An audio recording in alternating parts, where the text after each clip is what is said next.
We are Onyx Imaging.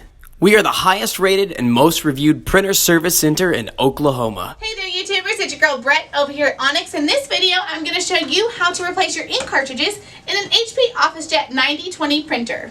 Just follow these steps. Okay, so for the first step, you want to open the front hatch. Your printer should then bring the inks into this little window right here.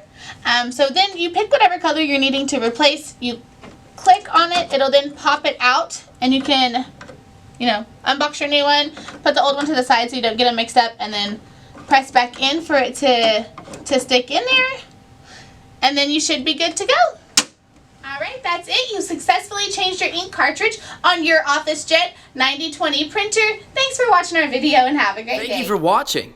If you're interested in how you can receive free labor on all of your service calls, as well as how to qualify for free printer upgrades, contact us today. We are here for all of your printer and office supply needs.